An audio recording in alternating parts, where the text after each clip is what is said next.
வணக்கம். நம்ம வந்து மிஸ்ட்ரி ஆஃப் லைட்ஸ்க்கு கீழே ஒவ்வொரு டாபிக்கா பார்க்கலாம் அப்படின்னு நான் சொல்லியிருந்தேன். அதுல ஒரு டாபிக் தான் மேக்ஸ்வெல்ஸோட மின்காந்த அலைக்கொள்கை. நான் ஏற்கனவே வந்து நியூட்டன்ஸனுடைய நுண்துகள் கொள்கை அப்லோட் பண்ணியிருக்கேன். பார்க்காதவங்க பார்த்துட்டு வாங்க. இந்த வீடியோக்குள்ள போறதுக்கு முன்னாடி ஒரு சின்ன வீடியோ பார்த்துட்டு நம்ம இதை கன்டினியூ பண்ணுவோம். இப்போ ஒரு குளத்துல வந்து நம்ம வந்து ஒரு குச்சியை போட்டோம் அப்படின்னா அந்த குச்சி வந்து அதே இடத்துல தான் இருக்கும். ஆனா அதுல இருந்து வேவ்ஸ் மாதிரி போகுது இல்லையா, அதுதான் எக்ஸ்பேண்ட் ஆகி போய்கிட்டே இருக்கும். நியூட்டனுடைய நுண்துகள் கொள்கையில் ஒளி வந்து துகள்களால் ஆனது அப்படின்னு அவர் சொல்கிறாரு.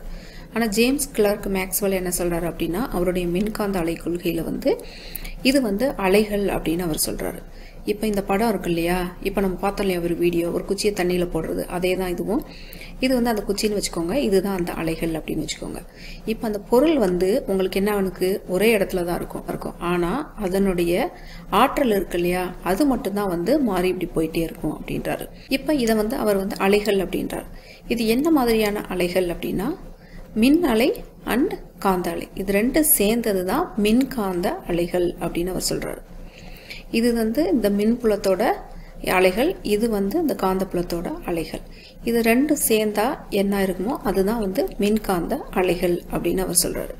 இந்த மின்காந்த அலைகளுக்கு வந்து ஊடகம் எதுவும் தேவையில்லை. இது வந்து ஒளியோட வேகத்துல வந்து போகுது அப்படின்னு அவர் சொல்றாரு.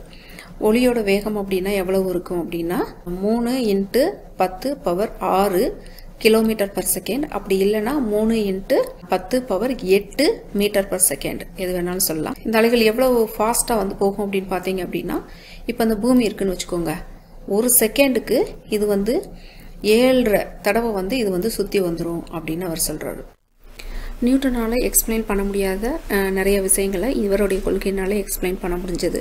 இவரோட கொள்கையினால எதை விளக்க முடியல அப்படின்னா ஒளிமின் விளைவு, அதாவது ஃபோட்டோ எலக்ட்ரிக் எஃபெக்ட் அப்படின்வாங்க. ஒளிமின் விளைவு வந்து இவரோட கொள்கையினால விளக்க முடியல.